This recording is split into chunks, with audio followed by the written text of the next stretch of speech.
জীবন কেন দিন কায়েম হলো না, পরিবর্তন হলো না? জবাব দেন।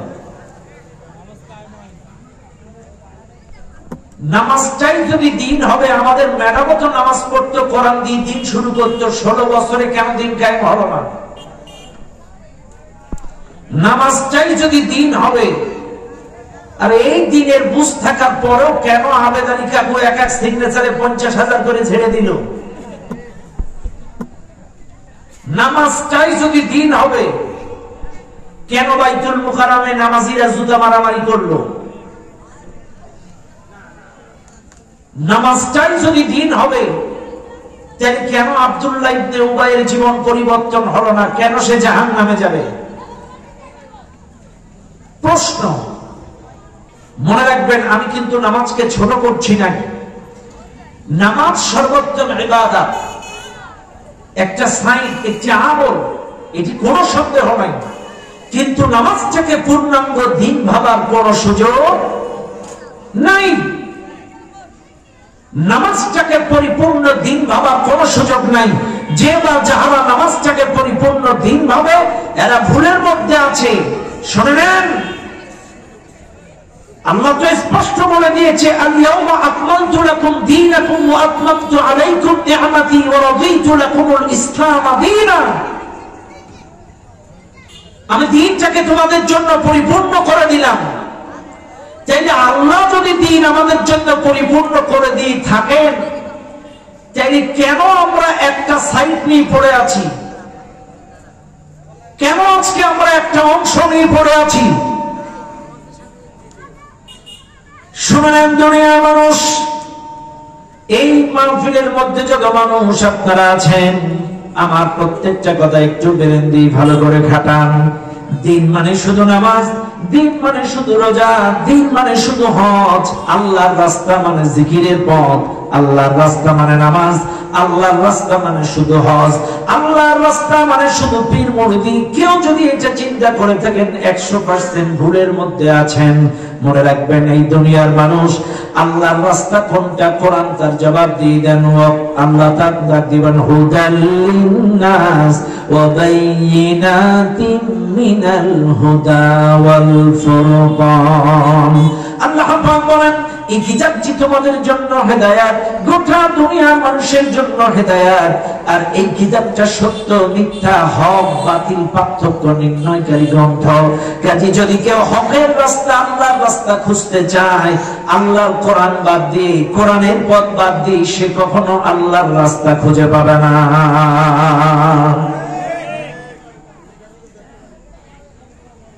আমার নবীকে আল্লাহ দুনিয়ায় পাঠিয়েছিলেন কোরআন দিয়ে। হুয়াল্লাযী বা'আসা ফিল উম্মিয়্যিনা রাসূলাম মিনহুম ইয়াতলু আলাইহিম আয়াতি। 4 দফা কর্মসূচির প্রথম নম্বর ছিল কোরআনের আয়াত তেলাওয়াত করে শোনাও। আল্লাহ আরেক জায়গায় বলেন, ইয়া আইয়ুহার রাসূলু বাল্লিগ মা উনজিলা ইলাইকা মির রাব্বিক। হে নবী, তোমার কাছে যে কিতাব আমি নাযিল করেছি, এই কিতাবের দাওয়াত মানুষের কাছে পৌঁছে দাও। বাল্লিগ মা উনজিলা ইলাইকা মির রাব্বিক, এই কিতাবের দাওয়াত মানুষের কাছে পৌঁছে দিয়ে মানুষকে রবের দিকে আহ্বান করো। আল্লাহ এক জায়গায় বলেন, কিতাবুন আনজালনাহু ইলাইকা লিতুখরিজান নাস মিনাজ যুলুমাতি ইলান নূর। আমি আল্লাহ এই কিতাবটা নাযিল করেছি, এই কিতাব দিয়ে দুনিয়ার মানুষদেরকে অন্ধকার থেকে আলোর পথে ডাকার জন্য। চাইলে শোনা না নিঃশব্দের মুসলমানেরা, আল্লাহ পাক তার নবীকে কোরআন দিয়ে দুনিয়ায় পাঠালেন, কোরআন দিয়ে অন্ধকার থেকে আলোর পথে ডাকতে বললেন, কোরআনের দাওয়াত মানুষের কাছে পৌঁছে দিতে বললেন। আজকে এইবার আপনারা বলেন, নবীওয়ালা দাওয়াত, হকের দাওয়াত, সত্য দাওয়াত যারা বলেন, অথচ কোরআনের দাওয়াত নাই, কোরআনের আয়াত নাই, কোরআনের ডাকা নাই, কোরআনের সমাজ নাই, এটা কখনো হকের রাস্তা হতে পারে না। যদি টাটকা মৌমাছির চাক থেকে মধু মুখে এসে বলে আমারটাই নবীওয়ালা পথ, হক পথ, আর যদি তাদের ডাকার মধ্যে কোরআন না থাকে, তাদের কথার মধ্যে কোরআন না থাকে, তাদের প্রতিষ্ঠার মধ্যে কোরআন না থাকে, আল্লাহর কসম, সেটা শপথ হতে পারে, কিন্তু নবীওয়ালা পথ, হকের রাস্তা হতে পারে না। মনে রাখবেন, স্পষ্ট ভাষায়, কোরআন ছাড়া হকের পথ, সত্য পথ হতে। এই কোরআনে কি কোনো মিছা কথা আছে? হক মানে কি? সত্য। এই কোরআনে কি কোনো মিছা কথা আছে? সবাই বলেন আছে? নাই তো। ব্যাস এবার আসেন। একজন এসে বক্তব্য দিল, বাইরে আমার বাবাজিরা আমার, আমরা যদি এবার ক্ষমতায় আসতে পারি, আধা ঘন্টা বক্তব্য দিল, একটা আয়াত নাই, হাদিস নাই, কিচ্ছু নাই। আরেকজন এসে বক্তব্য দিল, আলহামদুলিল্লাহ নাহমাদুহু ওয়া নুসাল্লি আলা রাসূলিহিল কারীম, আম্মা বা'দ, ইয়া আইয়ুহাল্লাযীনা আমানুত্তাকুল্লাহ হাক্কা তুকাতিহি ওয়া লা তামুতুন্না ইল্লা ওয়া আনতুম মুসলিমুন, ওয়া ক্বালা তাআলা ইন্নাদ-দীনা ইনদাল্লাহিল ইসলাম, ওয়া ক্বালা তাআলা ওয়া মান ইয়াবতাগি গায়রাল ইসলাম। এই রকম ভাবে আধা ঘন্টা বক্তব্যের মধ্যে 10টা আয়াত, 5টা হাদিস। আপনারা শিক্ষিত সুধী সমাজ, এইবার একটু আমার কথার সাথে পয়েন্ট টু পয়েন্ট জবাব দেন। বলেন তো, এই যে একটা বাংলা বক্তব্য আর একটা কোরআন হাদিসের বক্তব্য, দুই বক্তব্যের মধ্যে সত্য বক্তব্য কোনটা? কারণ কোরআন দিয়ে যারা কথা বলে সেটা কার কথা? এই কথার মধ্যে কোনো ভেজাল, এই কথার মধ্যে কোনো সন্দেহ নাই।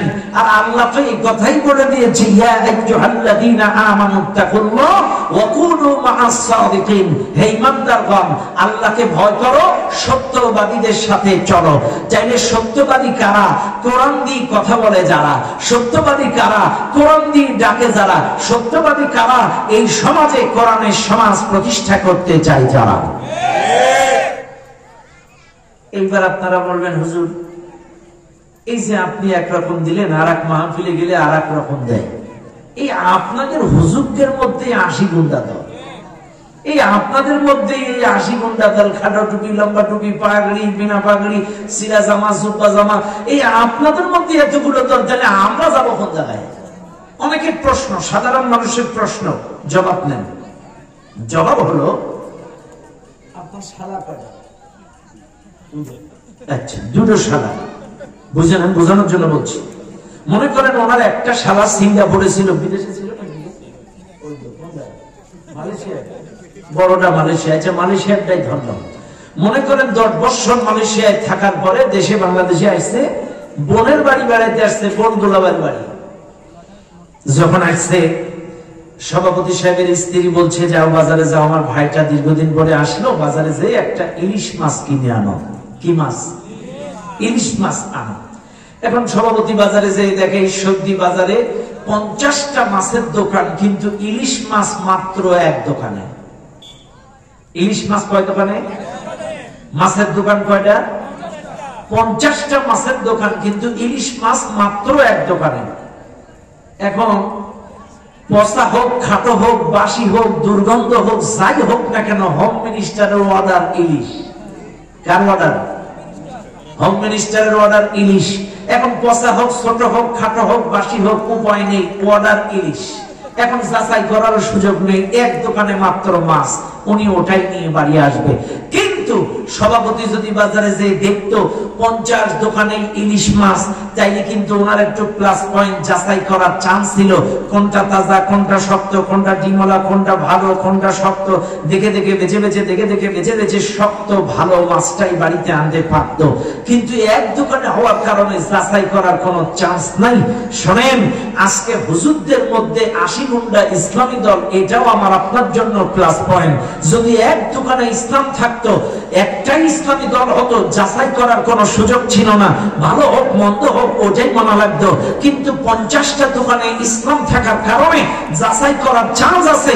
আপনাদের বিবেক আছে, মনুষ্যত্ব আছে, শিক্ষিত মানুষ, চোখ দিয়ে বিবেক দিয়ে বিবেচনা করেন, দেখে দেখে বেছে বেছে কোরআন দিয়ে কথা বলে কারা, কোরআন দিয়ে যাকে কারা, আল্লাহর জমিনে কোরআনী শাসন প্রতিষ্ঠা করতে চায় কারা, দেখে দেখে বেছে বেছে কোরআনের দলটাই গ্রহণ করুন।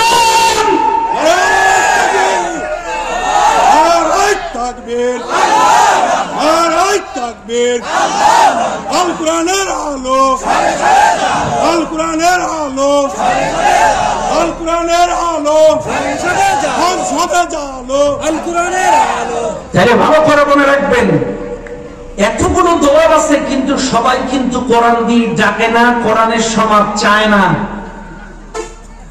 কতক্ষণ চাই চাই চাই সবাই কোরআনের সমাজ। আচ্ছা, আপনারা বলবেন যে হুজুর এরা কি চাই, এদের খালি ক্ষমতার লোভ, এদের ক্ষমতার লোভ, এই হুজুররা ক্ষমতার লোভে এই করে তাই করে। আরে তারা কি তাদের কথা বলে? তারা তো একটি কথা বলে, ইনিল হুকমু ইল্লা লিল্লাহ, আলা লাহুল খালকু ওয়াল আমর। তারা তো একটি স্লোগান দেয়, জমিন যার, আইন চলবে কার কথা বলে? এটা তো তাদের ব্যক্তিগত কথা বলে না। এই তো সেদিন ইসলামী আন্দোলনের মুরব্বীকে সাংবাদিকেরা প্রশ্ন করলো, আচ্ছা আপনারা যে এতদিন ধরে ইসলামী আন্দোলন করেন, দাওয়াত দেন, আপনাদের তো বেশি লোক নেই, এটা কি আপনাদের ব্যর্থতা? এটা কি আপনাদের ব্যর্থতা না? সাংবাদিক প্রশ্ন করছে। মুরব্বী বলছে, দেখো মুয়াজ্জিন কিন্তু দৈনন্দিন 5 ওয়াক্ত আযান দেয়, হাইয়া আলাস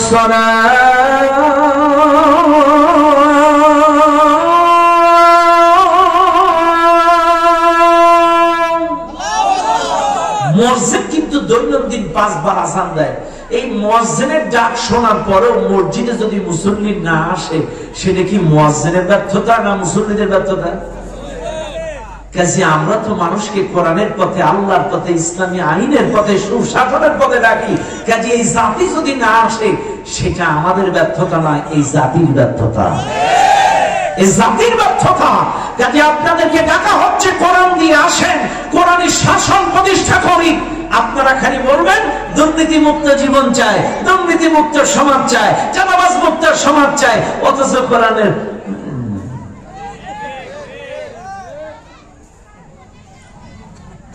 আশ্চর্য হয়ে যায়। সাপোজ সভাপতি সাহেবের একটা 5 তলা বিল্ডিং আছে ঈশ্বরদী বাজারে। কয়তলা? কয়তলা? এটা খাটিনি। মনে করেন 5 তলা, কথা বলছি, 5 তলা বিল্ডিং আছে। এখন আমি যদি সভাপতি সাহেবকে বলি, সভাপতি সাহেব আজকের থেকে আপনার বিল্ডিং এ আমার কথা মতো চলবে, সব সদস্য, আপনার বউ বাচ্চা যত লোক আছে আমার কথায় উঠবে, আমার কথায় বসবে, এই বাড়ি আমার আইন চলবে, এটা আমার আদেশ, কারণ আমি প্রধান বক্তা। উনি মেনে নেবে না? কেন মানবে না? বাড়ি কার? বউ কার? বাচ্চা কার? ব্যাস। ওনার বাড়ি আমার আইন চালাইতে গেলে উনি মেনে নেবে না। আচ্ছা উনি যদি আমার এলাকায় যে আমার বাড়ি মাতব্বরি করে, আমি মেনে নেব? কেন মানবো না? বাড়ি আমার, আমি ওনার মাতব্বরি মানবো না। শুনে নেন, এটা সাপোজ, সত্য কথা শুনে নেন। ওনার বাড়ি যদি আমার মাতব্বরি না চলে, ওনার বাড়ি যদি আমার আইন না চলে, আর আমার বাড়ি যদি ওনার আইন না চলে, এইবার আপনারা বলেন এই জমিন আল্লাহর, আসমান আল্লাহর, এই জমিনে আল্লাহর আইন ছাড়া অন্য কারোর আইন চলতে পারে না। আর এই সোজা জিনিসটা কেন বোঝেন না? আল্লাহ বলছেন, আল্লাযী খলাকাকুম, তুমি বিএনপি হতে পারো, জাতীয়বাদী হতে পারো, তুমি যে কোনো দলের হতে পারো, কিন্তু শুনে নাও, আল্লাযী খলাকাকুম, তোমাদেরকে সৃষ্টি করেছি আমি। আল্লাযী জাআলা লাকুমুল আরদা ফিরাশা, এই জমিনটাকে বিছানা বানিয়েছি আমি। ওয়াস সামাআ বিনাআ, আসমানটাকে ছাদ বানিয়েছি আমি। ওয়া আনজালা মিনাস সামাই মাআ, আসমান থেকে বৃষ্টি দেই আমি। ফাখরাজা বিহি মিনাত থামারাতি রিজকুল লাকুম, এই জমিন থেকে ফসলের মাধ্যমে রিজিকের ব্যবস্থা করি আমি। যদি জমিন আমার, আসমান আমার, বৃষ্টি দেই আমি, রিজিক দেই আমি, তোমাকে সৃষ্টি করলাম আমি। এত কিছুর পরও এই জমিনে আল্লাহর আইনের জন্য যদি কাজ না করো, এই জমিনে থাকার কোনো অধিকার তোমার নয়।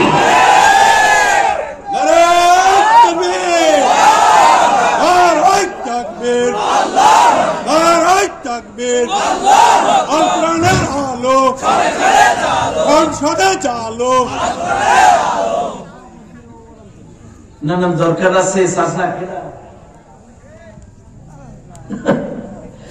দরকার আছে। 16 বছর কেউ তাকবীর দিতে পারে না, কথা বল না। 16 বছরে আল্লাহর নামটা উচ্চারণ করতে পারে নাই। জালেমেরা আল্লাহু আকবার ধ্বনিটা দিতে দেয় নাই। বলেছে জঙ্গিবাদী স্লোগান, তালেবানি স্লোগান, রাজাকারের স্লোগান, এই আল্লাহু আকবার নামটা উচ্চারণ করতে বাংলার জমিনে দেয় নাই। কিন্তু আপনারা বলেন, আজানে কার নাম? ইকামাতে কার নাম? নামাজে কার নাম? জানাজায় কার নাম? উপরে উঠতে গেলে কার নাম? সব জায়গায় কার নাম? আল্লাহু আকবার, আল্লাহ বড়। এই নামটা যারা 16টা বছর সহ্য করতে পারল না, আমার চিন্তা হয় ওরা কবরে যে কি বলবে তোর রবকে, তখন কি বলবে? রাগ করেন না কিন্তু আমার কথায়। আল্লাহু আকবার নামটা যারা সহ্য করতে পারি না, ওদের কবরেও তো সহ্য করতে পারে। ফেরেশতা তুই কি রাজা খান নাকি? কথা বল না, আমার কথা রাগ করেন না। এই দেশে আমাদের আল্লাহু আকবার নামটা বলতে দেয় নাই, যাই কবরেও তো ফেরেশতারে চালিয়ে ধরবে।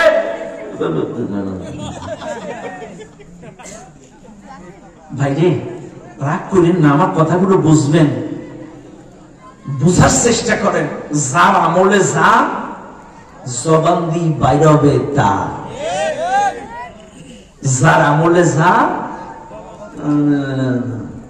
আপনার জবানে যদি আল্লাহু আকবার রুকুতে সেজদায় সব জায়গায় আল্লাহু আকবার থাকে, রবের সাথে আদান প্রদান লেনদেন ওঠা বসা থাকে, আল্লাহর নাম সুবহানাল্লাহ আলহামদুলিল্লাহ ইন্না লিল্লাহি লা হাওলা ওয়ালা কুওয়াতা ইল্লা বিল্লাহ আস্তাগফিরুল্লাহ, আল্লাহর স্মরণ যদি আপনার আমলে থাকে, আপনার জবান দিয়ে বাইরে হবে আমার রব। আর যাদের জবানে এগুলো নাই, ওদের আমলে যা কবরে গেলেও শোনো, আপনাদেরকে বলছি, কবরের এই প্রশ্ন জবাব যদি দিতে না পারেন, রবের পরিচয় যদি দিতে না পারেন, তিনটা প্রশ্নের জবাব যদি দিতে না পারেন, এক একজন ব্যক্তির জন্য 99টা সাপ বরাদ্দ করা হবে। 3 দিন নামের সাপ, এক একটা সাপের 7টা করে মাথা হবে, এক একটা সাপের 7টা মাথা, 99টা সাপ আপনার কবরে দেওয়া হবে। 99টা সাপ, এক একটা সাপের 7টা মাথা। সামান্য ঢোড়া সাপ, হাইলে সাপ দেখলে ওই রাস্তা দিয়ে আপনি যান না, চাইলে আপনার কবরে 99টা সাপ থাকবে, এক একটা সবল মারবে, গোটা দেহের রক্ত মাংসগুলো জোরে খোঁজে খোঁজে পড়বে, আবার পুনর্গঠন হবে, আবার সবল মারবে, কিয়ামত পর্যন্ত সবল মারবে। চিন্তা করো তো, তুমি সামান্য মোবাইলে সাপ দেখলে লাফায় ওঠো, রাস্তায় বাগানে আগানে সাপ দেখলে সেদিকে যাও না, কিন্তু তুমি যদি এই সওয়াল জবাব করতে না পারো, 99টা সাপ তোমার কবরে সবল মারবে।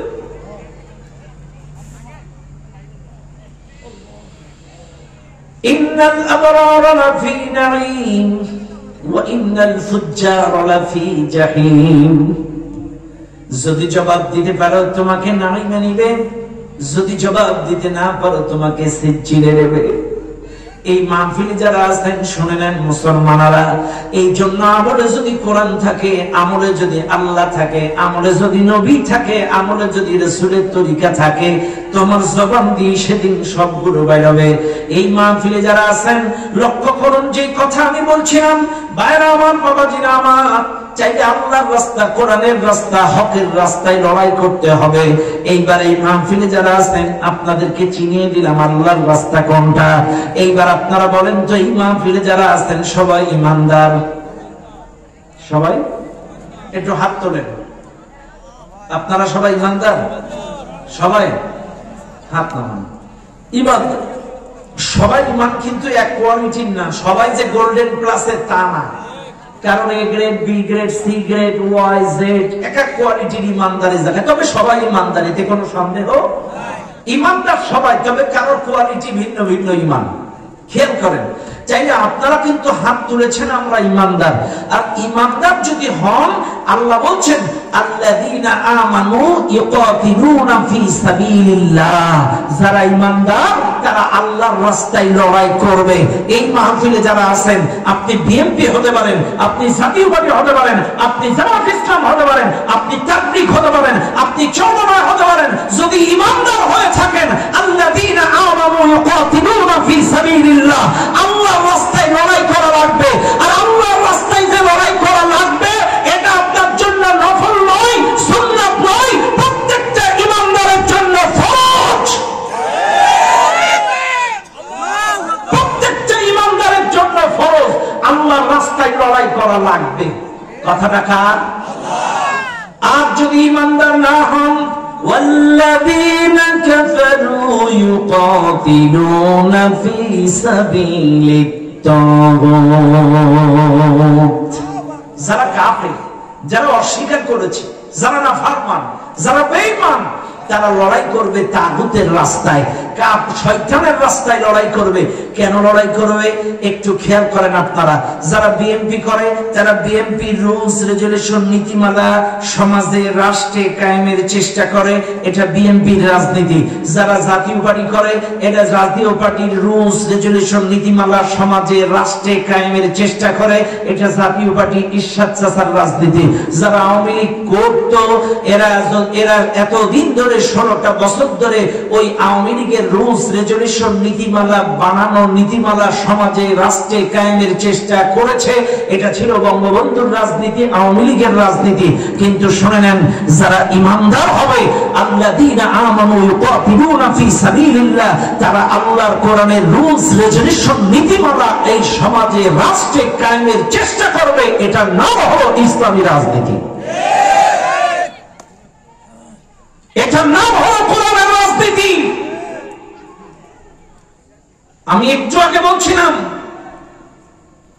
ওনার বাড়ি যদি আমার আইন না চলে, আমার বাড়ি যদি ওনার আইন না চলে, এই জমিনে মানব রচিত কোন আইন চলতে পারবে না।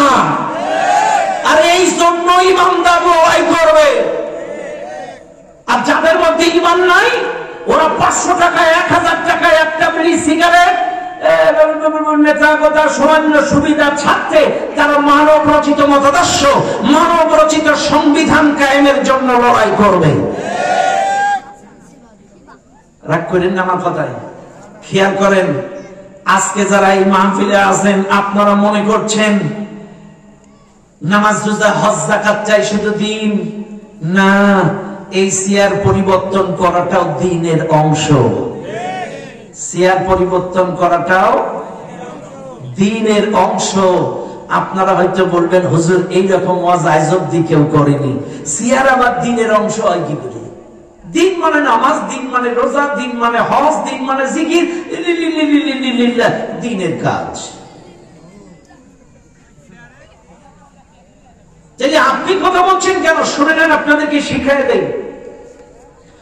ও দুনিয়ার মানুষ, হযরত মুসা আলাইহিস সালাম গোটা মিশরের মধ্যে যখন দাওয়াত দেয়, হকের দাওয়াত, কালেমার দাওয়াত, সত্যের দাওয়াত, মিশরের মানুষগুলো আজকে যেমন আমি আপনাদেরকে একত্রিত করেছি, এই মাহফিল কমিটি আপনাদের জন্য পোস্টার বানাইছে, মাইকিং করেছে, প্রচার প্রসারের মাধ্যমে এতগুলো মানুষ আপনারা এক জায়গায় হয়েছেন। আমি লাউড স্পিকার দিয়ে স্পিকার লাগায় কথা বলছি, কিন্তু সেই জামানায় কোন লাউড স্পিকার ছিল না, আধুনিক কোন প্রযুক্তি ছিল না, সাউন্ড বক্স ছিল না, এইরকম মাউথপিস ছিল না, কোন আধুনিক প্রযুক্তি সেই জামানায় ছিল না। আমার নবী মানুষদেরকে ডেকে ডেকে ডেকে ডেকে ডেকে ডেকে থোকায় থোকায় এক জায়গায় করে করে নবী আমার কালেমার ব্যাখ্যা বিশ্লেষণ করতেন, হকের দাওয়াত দিতেন, সত্যের দাওয়াত দিতেন। শুনেন দুনিয়ার মানুষ, এই সত্যের দাওয়াত যখন মোড়ে মোড়ে গ্রামে মহল্লায় দেওয়া শুরু করলেন, আল্লাহ পাক মুসা আলাইহিস সালামকে ডেকে বললেন, মুসা শুধু নরম নরম জায়গায় দিন প্রচার করলে চলবে না, ও মুসা একটু শক্ত জায়গায় দ্বীনের দাওয়াত দাও। মুসা আলাইহিস সালাম অবাক হয়ে গেলেন, গ্রামে গঞ্জে পাড়া মহল্লা দাওয়াত দেয়, আল্লাহ কথা বলে কেন? মুসা আলাইহিস সালাম আল্লাহর সঙ্গে অত্যন্ত ফ্রি ছিলেন, ক্লোজ ছিলেন। মুসা আলাইহিস সালাম বলেন, আল্লাহ শক্ত জায়গার মানে কি একটু বুঝায় বলো। আল্লাহ পাক ডাক দিয়ে বলে, মুসা তুমি ফিরাউনের সংসদে একটু দ্বীনের দাওয়াত দাও। মুসা আলাইহিস সালাম দেরি করলেন না, সঙ্গে সঙ্গে ফিরাউনের রাজ দরবারে চলে গেলেন। রানিং অধিবেশন চলছে, রানিং সংসদ চলছে, সমস্ত সংসদ সদস্যরা চেয়ারে বসা, ফিরাউনও তার চেয়ারে বসা, সংসদ চলছে। এমন টাইমে মুসা আলাইহিস সালাম যে ডাক দিয়ে বলে, রে ফিরাউন, সমস্ত মতাদর্শ ছেড়ে দাও, সব মত রাস্তা ছেড়ে দাও, লা ইলাহা ইল্লাল্লাহ এই কালেমাটা মেনে নাও, আল্লাহ ছাড়া কোনো আইনদাতা নাই, বিধানদাতা নাই, এই সত্য কথাটা মেনে নাও। কালেমার দাওয়াত যখন সংসদ ভবনে দিল, মুসা আলাইহিস সালামকে দেখে এই কালেমার দাওয়াত শোনার মাত্রে ফিরাউন ছিল চেয়ারে বসা, চেয়ার থেকে লাফ দিয়ে উঠে যেই বলছে, ওয়াকালা ফিরআউন দারুনি আকতুল মুসা, আমি মুসাকে হত্যা করব, ওয়ালিয়াদউ রাব্বাহু, ডাকু কর রবকে। মুসা মুসা আলাইহিস সালামকে আমি হত্যা করব। রাজ দরবারের সকল সংসদ সদস্য সমস্ত নেতৃবৃন্দ প্রশ্ন করলেন মুসাকে হত্যা করবা কেন?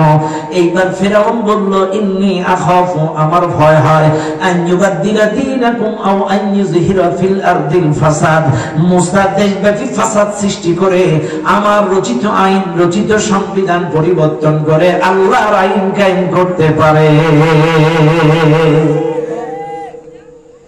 মুসা আমার আইন আমার রচিত সংবিধান পরিবর্তন করে আল্লাহর আইন কায়েম করতে পারে।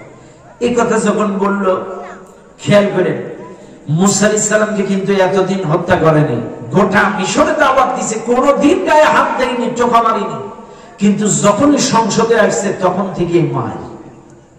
ও ভাই রাগ করেন না আমার কথায়, কে কোন দলের সিলসিলার আমি জানি না। আমাদের চরমনায় পীর সাহেব হুজুরের দিকে তাকান, উনি খুব ভালো মানুষ, আমাদের মুরব্বী, তিনি একজন আল্লাহওয়ালা হক্কানি পীর। এই পীর সাহেব হুজুর 50টা বছর তাকে কেউ ফুলের টোকা মারেনি, 50টা বছর তাকে কেউ আঘাত করেনি, কিন্তু যখনই তিনি মেয়র ইলেকশন করলেন তখনই মাইরে নাক ফাটায় দিল। রাগ করবেন না, বুঝবেন কিন্তু কথাগুলো বেরেন দিয়ে খাটান। 50 বছর তিনি বলেছিলেন এটা হারাম সেটা হারাম, ওটা হারাম সেটা হারাম, একদিনও তাকে ফুলের টোকা মারে নাই। যেই তিনি মেয়র ইলেকশন করলেন সেই মাইরে নাকটা ফাটায় দিলেন। কেন মারল? কেন বুঝবেন? কারণ ওরা চিন্তা করেছিল এই পীর সাহেব হুজুর যদি বরিশালের মেয়র হয়ে যায় সমাজ পরিবর্তন হয়ে যাবে, বরিশাল চেঞ্জ হয়ে যাবে, এই জন্য হুজুরকে মেনে নাক ফাটায় দিল। কাজে আপনারা লক্ষ্য করেন 16টা বছর এই দেশে এতগুলো হুজুর আছে, এতগুলো পীর আছে, এতগুলো দল আছে, এতগুলো লোক থাকতে কেউ মার খাইলো না, খাইলো তারা ওই চেয়ার পরিবর্তনের কথা বলেছে যারা যারাই বলেছিল জমিন যার আইন চলবে তার, সব লোকের শাসন চায়, আল্লাহর আইন চাই, এই বক্তব্যটা যারাই দিয়েছে তারাই মার খেয়েছে 16টা বছর। এতগুলো পীর, এতগুলো দল, এতগুলো হুজুর, কেউ মার খায়নি, মার খেয়েছে তারা যারাই বলেছে সব লোকের শাসন চাই, আল্লাহর আইন চাই, এরাই মার খেয়েছে। আজকে আপনারা বলবেন দুর্নীতি মুক্ত দেশ চাই, সন্ত্রাস মুক্ত দেশ চাই, চাঁদাবাজ মুক্ত দেশ চাই। আপনারা তাকান এই দেশের মধ্যে কারা দুর্নীতি করে, কারা চাঁদাবাজি করে, আপনাদের বিবেক আছে, মনুষ্যত্ব আছে, পেছনের দিকে যান। 2001 সাল থেকে 6 সাল দুটো হুজুর ক্ষমতায় ছিল। আপনারা বলবেন হুজুর আপনারা তো ছিলেন, কি করেছেন? আমার কথা বুঝবেন, আমি বুঝাইতে যাচ্ছি। অনেকে প্রশ্ন করে তোমরাও তো ক্ষমতায় ছিলে, কি করেছিল? হ্যাঁ, সব লোক ছিল কিন্তু আইন ছিল না। সব লোক ছিল কিন্তু আইন ছিল না, যার কারণে কিছু করতে পারে নাই। কিন্তু ওই 2টা মন্ত্রণালয়ে 1 টাকার দুর্নীতি দেখাইতে পারে নাই। তাহলে কি বুঝলাম? সব লোক ছিল কিন্তু আইন না থাকার কারণে সমাজ পরিবর্তন হয় নাই। কাজে মনে রাখবেন সব লোক এবং আল্লাহর আইন দুটোই রাখবে, তাইলে সমাজ পরিবর্তন হবে। নাইলে 16টা বছর তাকান, এদের মতো ভালো লোক কেউ নেই। 5 ওয়াক্ত নামাজ পড়তো, তাহাজ্জুদ নামাজ পড়তো, কোরআন দিয়ে দিন শুরু করতো, কিন্তু সৎ না হওয়ার কারণে সব প্রকার পার। আস্তে খান, আওয়াজ দেখুন। এই রূপপুর পারমাণবিক বিদ্যুৎ কেন্দ্রের টাকা খাইছে 59,000 কোটি, এক দরবেশ খাইছে 38,000 কোটি, নিজের পিয়ন 400 কোটি টাকার মালিক, সেটা আবার গর্বের সাথে বলে পিয়ন 400 কোটি। লজ্জা করে না? আমি মাঝে মাঝে চিন্তা করি জলসা মাহমুদের, জি বাংলা মাহমুদের অভিনেত্রী ওই জায়গায়, কথা কান কি নাটক রে ভাই! স্বজন হারাবার যন্ত্রণা, এই যে কত কষ্টে, সেটা আমার।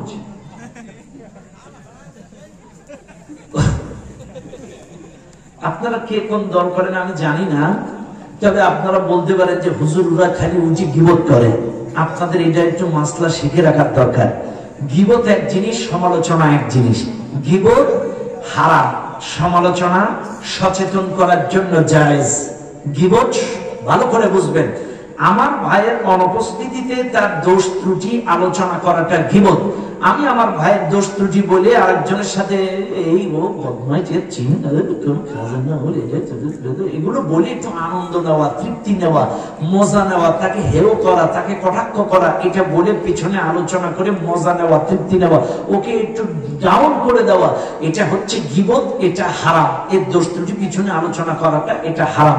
কিন্তু কারোর লেনদেন খারাপ, কারোর চরিত্র খারাপ, কারোর এটা খারাপ, এখন এর থেকে কাউকে সচেতন করা। মনে করেন আপনার এই সারা ঝাউদিয়ার মানুষগুলো খুব ভালো, কিন্তু একজনকে দেখলেন ওর সাথে ঘুরতেছে, ও তো মাতাল, ও তো তোমারে দেখলাম ওর সাথে ঘুরছো, ওর লেনদেন কিন্তু ভালো না, ও যদি তোমার কাছ থেকে একবার টাকা নাই এই জীবনে আর টাকা দেবে না।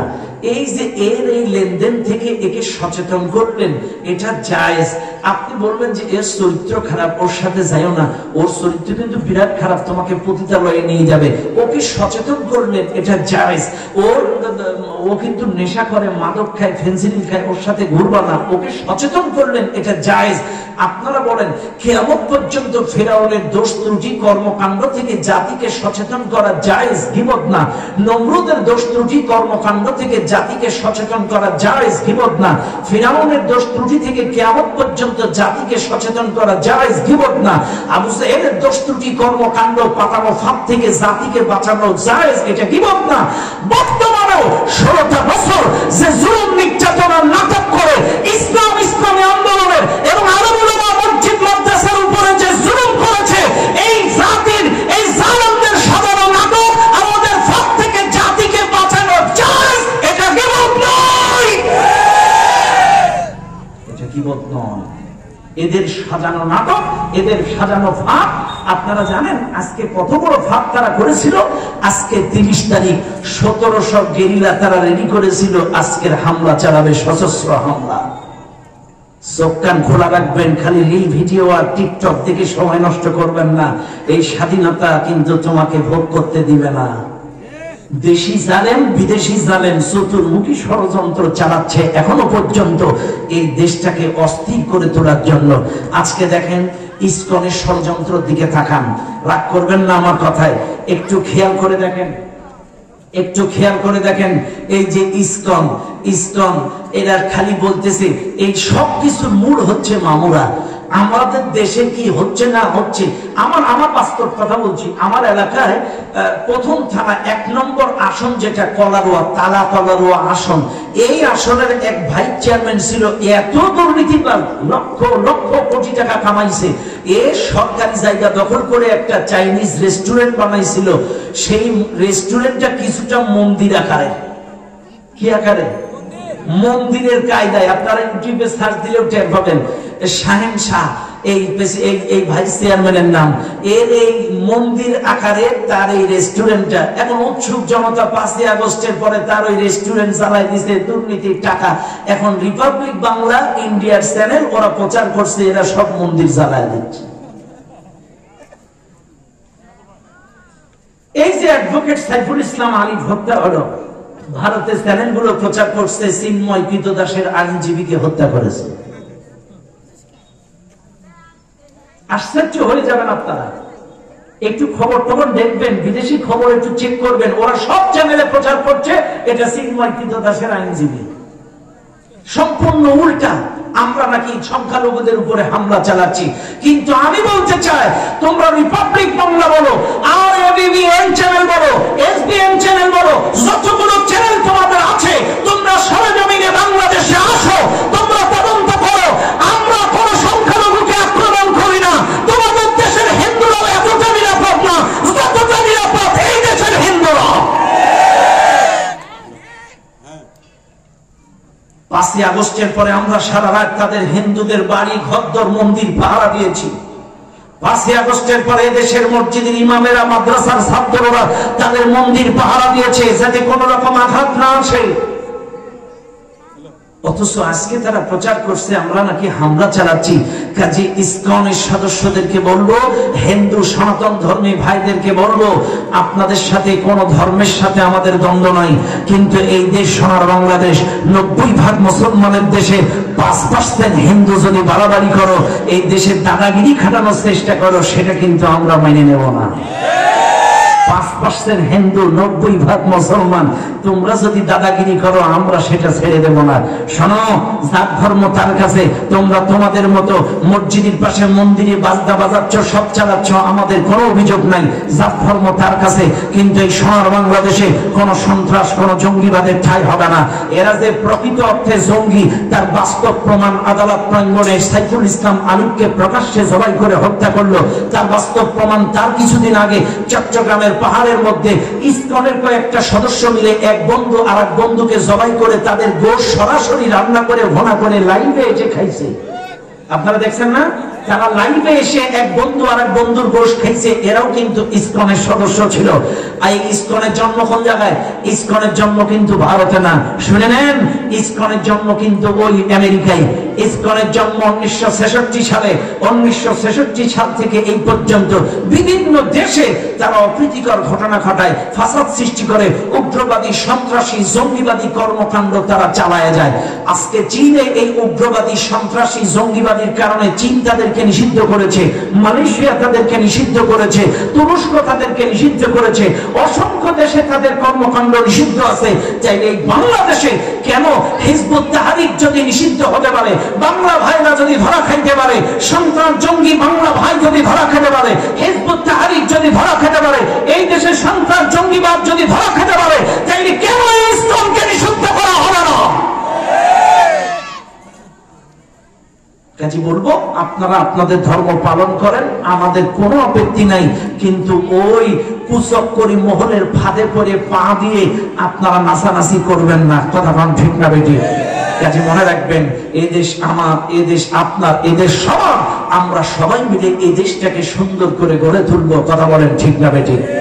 বাইরে আজকে অনেক সুশীল মুনাফিক আছে আমাদের দেশে, এরা বলে সেইটি ওরাই ভালো ছিল।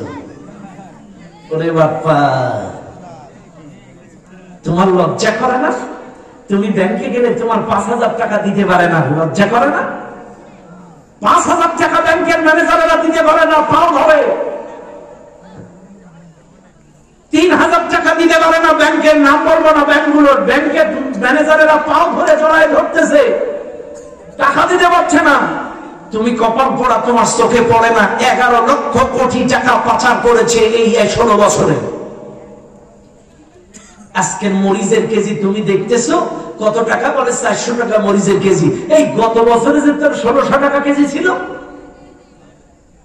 1000 টাকা কেজি ছিল গত বছরে। আর তোমরা, আপনারা এখানে যারা আছেন সবাই জানেন, 30 বছরের ইতিহাসে এত বেশি বৃষ্টি কখনো হয়নি যত বৃষ্টি এই বছরে হয়েছে। একা তো মামুদের পানি, তারপরে আকাশের পানি, চতুর্মুখী পানিতে ফসলি জমিগুলো সব ডোবা, উৎপাদন কম হচ্ছে। তোমাদের চোখে এগুলো পড়ে না? না, আল্লাহ যা করে ভালোর জন্য করে। সমসাময়িক একজন অন্তর্বর্তীকালীন সরকার আমাদের কপালে আল্লাহ দিয়েছে। যদি ইউনূস ঠাকুর না হয়ে অন্য কেউ হয়তো এই টালমাটাল দেশ সামলানো অতটা সহজ ছিল না।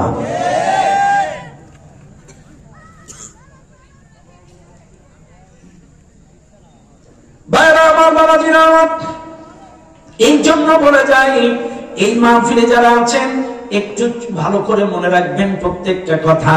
আল্লাহ দ্বীনের কথা বলছিলাম, মনে রাখবেন এই চেয়ারটা সৎ লোকের শাসন চাই, আল্লাহ আইন চাই। কথাটা কার? আরো জোরে বলেন কার? ভাইরা আমার, বাবাজিরা আমার, আমার নবী 40 থেকে 53 পর্যন্ত মক্কায় কিন্তু দাওয়াত দিয়েছে। দাওয়াত দিল 40 থেকে 53 পর্যন্ত 13টা বছরে 88টা সূরা দিয়ে। 88টা সূরা দিয়ে মক্কার শুদ্ধ শিরক বিদআত কুফরি পরিবর্তন করতে পারে নাই, কোন আইন পরিবর্তন করতে পারে নাই। কিন্তু মদিনায় যে মানুষ জোগাড় করে অহুদ বদর খন্দক লড়াই করে, এই মদিনায় যখন সিয়ার পরিবর্তন করলো, অটোমেটিকলি শাসক সব হক, আল্লাহ নবী এবং কোরআনী আইন কায়েম হয়ে গেল, অটোমেটিকলি সমাজ পরিবর্তন হয়ে গেল। তাই আমরা বুঝলাম সব শাসক আর আল্লাহর আইন ছাড়া সমাজ পরিবর্তন হয় নাই। আজকেও বাংলাদেশের মানুষকে বলে যাই, শুধুমাত্র আল্লাহর আইন থাকলে চলবে না, সৎ শাসক আর আল্লাহর আইন একত্রিত হওয়া লাগবে। আল্লাহ কোরআন বলেন, ওয়াকাতিলু ফি সাবিলিল্লাহ, আল্লাহর রাস্তায় লড়াই করো। আল্লাযীনা ইউকাতিলুনাকুম, যারা তোমাদের বিরুদ্ধে লড়াই করে। এই মাহফিলে যারা আছেন একটু ভালো করে বুঝবেন, ইমানদারেরা আল্লাহর রাস্তায় লড়াই করে আল্লাহর আইনের জন্য, আল্লাহর দ্বীন প্রতিষ্ঠার জন্য, কোরআনী শাসন প্রতিষ্ঠার জন্য ইমানদারেরা লড়াই করে। এই মাহফিলে যারা আছেন একটু ভালো করে খেয়াল করেন, ইমানদারেরা এই জমিনে কোরআনী শাসন প্রতিষ্ঠার জন্য লড়াই করে। আর এই লড়াইয়ের পথে যারা বাধা দিবে, আল্লাহ বলছেন তাদের বিরুদ্ধে লড়াই করো। আল্লাযীনা ইউকাতিলুনাকুম, তাদের বিরুদ্ধে লড়াই করো যারা তোমাদের বিরুদ্ধে লড়াই করে। এবার আসেন দুনিয়ার মানুষ, আল্লাহর দ্বীন প্রতিষ্ঠার পথে কারা আমাদের পথে বাধা দিচ্ছে, কারা লড়াই করছে, একটু চক্ষু দিয়ে ভালো করে খেয়াল করেন। এক নাম্বার, আল্লাহর দ্বীন প্রতিষ্ঠার পথে এই পৃথিবীতে বাধা দিচ্ছে প্রথমত তারা ইহুদি খ্রিস্টান যারা, একটু ভালো করে লক্ষ্য করবেন। প্রথমত গোটা পৃথিবীতে ইসলাম প্রতিষ্ঠায়, হক প্রতিষ্ঠায়, সত্য প্রতিষ্ঠায় বাধা দিচ্ছে তারা, এই পৃথিবীর মধ্যে ইহুদি খ্রিস্টান যারা। এবার বলবেন হুজুর বুঝায় দেন। এক নাম্বার, ভালো করে লক্ষ্য করেন, ইহুদি খ্রিস্টানরা কেন দ্বীন প্রতিষ্ঠার পথে বাধা দেয়, সত্য প্রতিষ্ঠার পথে কেন বাধা দেয়, হক প্রতিষ্ঠার পথে কেন বাধা দেয়? এক নাম্বার কারণ, ওয়ালান তারদা আনকাল ইয়াহুদ ওয়ালান নাসারা হাত্তা তাত্তাবিআ মিল্লাতাহুম। ইহুদিরা লক্ষ্য করে এদের সংস্কৃতি, অর্থনীতি, রাজনীতি, পরিবার নীতি সবকিছুতে যখন তাদের ইত্তেবা, অনুসরণ, অনুকরণ মুসলমানেরা ছেড়ে দেয়, যে দেশের মুসলমানেরা ইহুদিদের অর্থনীতি, ইহুদিদের রাজনীতি, ইহুদিদের সংস্কৃতি, শিক্ষানীতি যখন মুসলমানেরা ছেড়ে দেয়, ওই ইহুদি খ্রিস্টানরা সেই দেশে জঙ্গিবাদের নাটক সাজায়। যখন আপনারা ওদের অর্থনীতির ইত্তেবা ছেড়ে দেবেন, পরিবার নীতি ছেড়ে দেবেন, রাজনীতি ছেড়ে দেবেন, শিক্ষানীতি ছেড়ে দেবেন, সংস্কৃতি ছেড়ে দেবেন, রাগ করবেন না আমার কথায়, আমার কথাগুলো বোঝার চেষ্টা করেন। এই মাহফিলে যত মানুষ আছে একটু ভালো করে তাকায় বলেন তো, ম্যাক্সিমাম ইয়াং জেনারেশন চুল কাটে কাদের স্টাইলে? আমার কথা অসন্তুষ্ট হইেন না, আমি খালি ধরায়া দিচ্ছি, একটু মিলাইয়ে নেবেন, কথাগুলো মিলাইয়ে নেবেন কোরআন হাদিস দিয়ে। আমি শুধু বলেছি কোরআন হাদিস দিয়ে ইহুদিরা বিরোধিতা করে তখন, ইত্তেবাই ওদের যখন ছেড়ে দিবেন, অনুসরণ ছেড়ে দিবেন যখন। এইবার আসেন, আমাদের দেশে যতগুলো সেলুন আছে সব সেলুনে দেখবেন কোন মুসলিমের চুল কাটার স্টাইল নেই, বিভিন্ন ইহুদি খ্রিস্টান গায়ক, গায়িকা, নায়ক, নায়িকার চুল কাটার ছবি সব টাঙানো থাকে। আর আমার মুসলমানের সন্তানেরা যে ওই 16 নম্বর দাদা, এই মাঝখান দিয়ে চুল আছে, চতুর্দিকে নাই, টোটাল দাড়ি কেটে এসে রবিন হুড। আবার বিরাট কোহলি, দাড়িতে বিরাট কোহলি, চুলে নেইমার, দাড়িতে মেসি। আবার লেবাস পোশাকে, এখন তো শীতকাল, গরমকালে হাফ প্যান্ট একটা শার্ট করে ঘুরে বেড়ায় শহর বন্দরে, লজ্জা শরম নাই, এটা নাকি রোনালদোর স্টাইল। তাই তোমার পোশাকে রোনালদো, দাড়িতে নেইমার, আর চুলে হচ্ছে মেসি। চাইলে ইত্তেবাই সব ইহুদি খ্রিস্টান হিন্দু। আর মরে গেলে কয় বিসমিল্লাহি ওয়া আলা মিল্লাতি রাসূলিল্লাহ। ওরে বাবা, কথা বলেন, আমার কথা অসন্তুষ্ট হয় না, প্রত্যেকটা কথা বোঝার চেষ্টা করেন। আমার দাড়িতে চুলে সুন্নাহ নেই, আমার চুলে চুলে সুন্নাহ নেই, আমার লেবাসের চুলে সুন্নাহ নেই, আমার কোনো ধরনের রাসূলের ইত্তেবা নেই। আর মরে গেলে বলে বিসমিল্লাহি ওয়া আলা মিল্লাতি রাসূলিল্লাহ। এই যেই হুজুরগুলো এগুলো পড়বে, এই হুজুরগুলোরে আগে বানাবেন। কথা ঠিক না? খেয়াল করেন মুসলমানেরা, আজকে দেখেন আমাদের দেশের এই 16 বছরে সব যত বই ছাপানো হতো সব মামুদের দেশ থেকে। রাগ করবেন না আমার কথায়, বুঝবেন। শিক্ষানীতির কথা যখন উঠছে শুনে নেন, গত বছরে 35,000 কোটি টাকা দিয়ে মামুদের কাছ থেকে বই ছাপাইছে। আপনারা মনে করছেন এমনি এমনি দাখিলের বইতে নর্তকী এই নাচ নাচা ঢোল তবলা কি এমনি এমনি ঢুকছে? এরপরে প্রতিমা ছবি সমকামিতার কাহিনী এগুলো এমনি এমনি আসছে? এই বইগুলো ছাপাইছে মামুদের দেশ থেকে। এই জন্য মামুরা তাদের সংস্কৃতি তাদের কালচার আমাদের পাঠ্যপুস্তকের মধ্যে ঢুকায় দিয়েছে।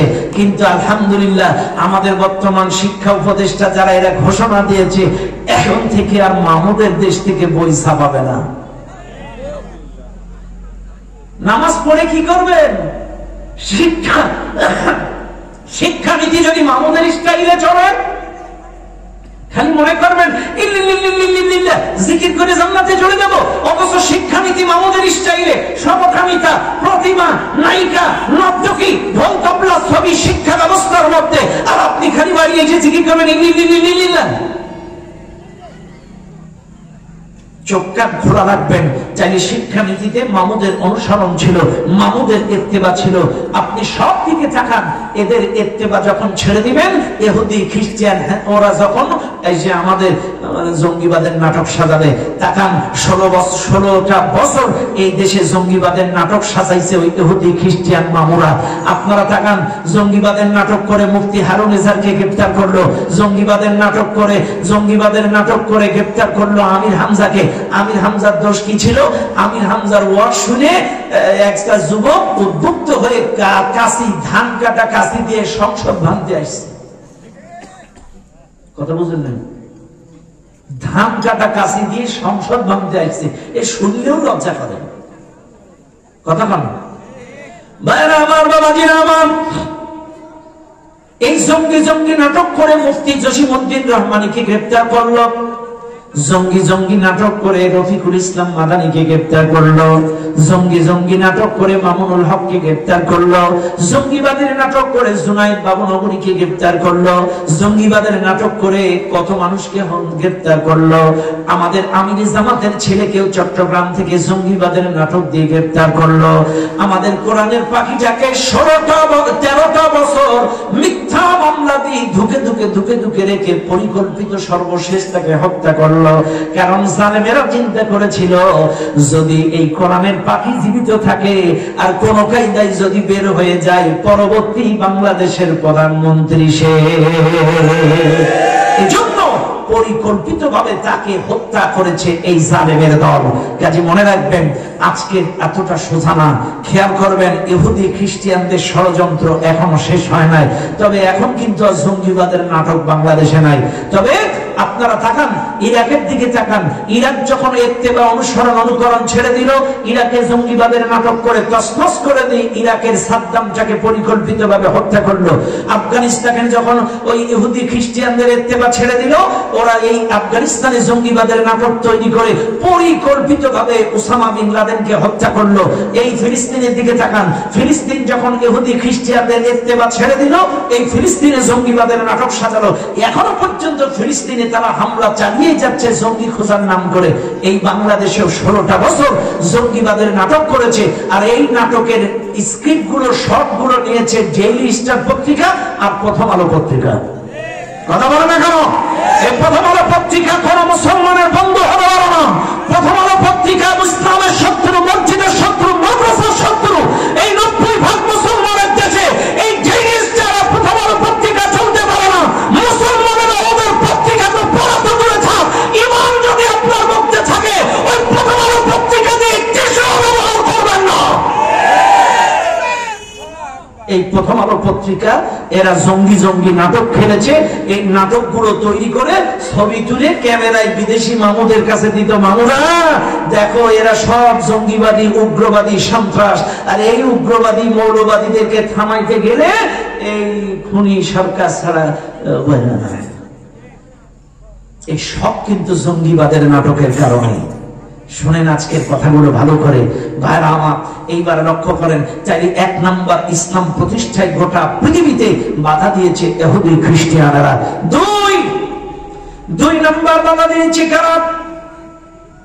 2 নাম্বার আল্লাহর পথে, দ্বীনের পথে, হকের পথে, সত্যের পথে, দ্বীন প্রতিষ্ঠার পথে বাধা দিয়েছে তারা। এই দেশের মধ্যে 2 নম্বরে মুসলমান লেবাসদারি, টুপিদারি মুনাফিক যারা। আসতে বলেন, আরো আসতে বলেন। এই মুসলমান টুপিদারি লেবাসদারি মুসলমান মুনাফিক যারা, এরাই কিন্তু ইসলামের পথে, আল্লাহর পথে, কোরআন প্রতিষ্ঠার পথে সবচাইতে বেশি বাধা দিয়েছে। আমার কথায় রাগ করেন না, একটু বুকে হাত দিয়ে মিলায় নেন। মুনাফিকের অর্থ হলো দ্বিমুখী চরিত্র। নাফাকুন শব্দের অর্থ সুড়ঙ্গ পথ, একদিক দিয়ে ঢুকে আরেক দিক দিয়ে বাইরে যাওয়া, দ্বিমুখী চরিত্র। শরিয়াতের পরিভাষায় দ্বিমুখী চরিত্র যাকে বলা হয়।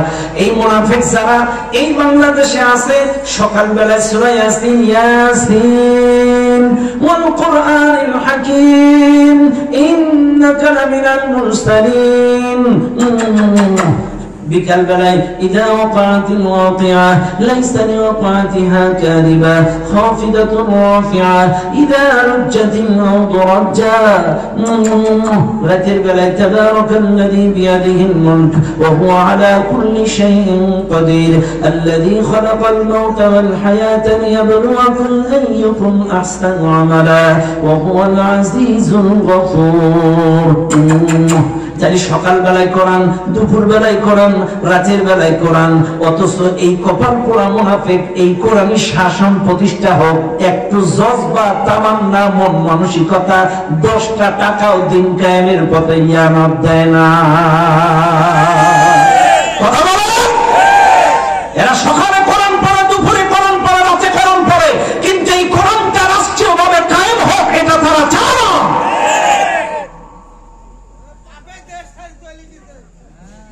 ওরে মুনাফিক যায়নি, আসেন না, আমি চিনাই দিচ্ছি, একটু ধরেন, খালি খালি ধরেন। মুনাফিকেরা আনুষ্ঠানিক ইসলাম পছন্দ করে, প্রতিষ্ঠানিক ইসলাম পছন্দ করে না।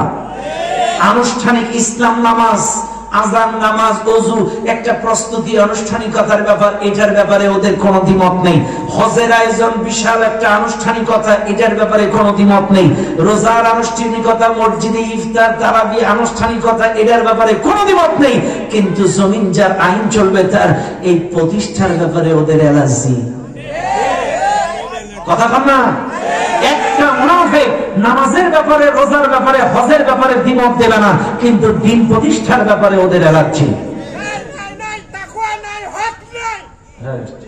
কথা ঠিক আছে, কথা ঠিক না? চাইলে রাগ করেন না আমার কথায়। এইবার আসেন, এই মুনাফিকেরা যে দ্বীনের পথে বাধা দিছে তার প্রমাণ কি? লিখে নেন। আল্লাহ কোরআন, الذين كفروا وصدوا عن سبيل الله أضل أعمالهم, যারা অস্বীকার করেছে, আল্লাহর পথে বাধা দিয়েছে, আদাল্লা আমালাহুম, তাদের জীবনের সমস্ত আমল বরবাদ। এইবার আপনারা খেয়াল করেন, আল্লাহর পথে বাধা দিয়েছে কারা? আজকে এই সারা গ্রামের মধ্যে কারা ইসলামী আন্দোলন করে এটা আমেরিকা জানে না। এই সারা ঝাউদিয়ায় কারা শপথের কর্মী ইসরায়েল জানে না। এই ঈশ্বর দিতে কারা ইসলামী আন্দোলনের কর্মী এটা আমেরিকা ইসরায়েল জানে না। চাইলে এদের নামের তালিকা ওদের হাতে গেল কি করে? কথা বল না, দিল কেডা? নিশ্চয়ই আমার গ্রামের মসজিদের মুসল্লিরা করছে, নিশ্চয়ই আমার গ্রামের কোন হাজি করছে। এক সপ্তাহ আমি বাড়ি ছিলাম না, আজকেই যে বাড়ি ঢুকেছি, এটা কি হিন্দু টাকা দিছে, কাফের টাকা দিছে, এহুদি দেখাইছে? আমার পাশের মুনাফিকটাই ঘরে আছে। রাগ করেন না আমার কথা, এগুলো বাস্তবে ব্যক্তি খাতাম। আমি এক সপ্তাহ বাড়ি ছিলাম না, আজকে রাতে বাড়ি আছি, এটা কে জানে? মসজিদের মধ্যে বাদ আসর দারসুল কোরআন হচ্ছে, দারসুল কোরআন, কোরআনের দুটো আয়াত পড়ে তাফসীর করছে, আর এরাই টেলিফোন করে হুজুর মসজিদে থানায় ফোন করে নাশকতার পরিকল্পনা চলিতেছে। এই টেলিফোনটা কি হিন্দু করেছিল, খ্রিস্টান করেছিল? এরাই টেলিফোন করে বলেছে অমুক মসজিদে নাশকতার পরিকল্পনা চলছে। আল্লাহ কোরআনের তাফসীর করতে দেয়নি, এখনো চলছে। আশ্চর্য হয়ে যাবেন, এখনো তাফসীর মাহফিলে বাধা আসছে, আসছে না? রাগ করেন না আমার কথায়। বাবা, কোরআনের মাহফিল বন্ধ করবেন না। যে যে দলের হতে পারেন, এটা আপনার ব্যক্তিগত ব্যাপার, কিন্তু একটা কথা আয়নার মতো শুনে নেন, তোমার মাও হাওয়া, আমার মাও হাওয়া, তোমার বাবাও আদম, আমার বাবাও আদম, বিএনপির বাপও আদম, জামাতের বাপও আদম, হাওয়ার বাপও হাওয়ার কি বলে আমার মাও হাওয়া, তোমার মাও হাওয়া। তুমিও নামাজ পড়ো জান্নাতের আশায়, আমিও নামাজ পড়ি জান্নাতের আশায়। তাহলে মা এক, বাপ এক, বাড়ি এক। তাহলে কেন আজকের এই দুদিনের দুনিয়ায় মারামারি করব? কেন আমাদের মধ্যে গ্রুপিং থাকবে? কেন আজকে আমাদের মধ্যে মারামারি, গ্রুপিং, ফাঁসাবাদী কেন? রাগ করেন না, আমার কথাটা খেয়াল করেন। আমেরিকার একটা বড় গবেষণা পরিষদ, থিঙ্ক ট্যাঙ্ক র্যান্ড কর্পোরেশন, আমেরিকার একটা গবেষণা পরিষদ, তারা সমসাময়িক গোটা বিশ্বের সবকিছু নিয়ে গবেষণা চালায়। এরা সাম্প্রতিক বাংলাদেশ নিয়ে গবেষণা চালাইছে যে বাংলাদেশে খালি হুজুররা বাদে আসলে বাংলাদেশে মুসলমান কত পার্সেন্ট। এরা খোঁজ নিয়ে দেখে মুসলমান মোটামুটি আছে 85-90%। তবে এই মুসলমানেরা কত প্রকার আছে, এদের মধ্যে গঞ্জাম লাগে কেন? আমেরিকার এই থিঙ্ক ট্যাঙ্ক র্যান্ড কর্পোরেশন গবেষণা করে বের করেছে বর্তমানে বাংলাদেশে 4 কোয়ালিটির মুসলমান আছে। কয় কোয়ালিটি? 4 ধরনের মুসলমান বাংলাদেশে আছে। সবার নামের আগে মোহাম্মদ।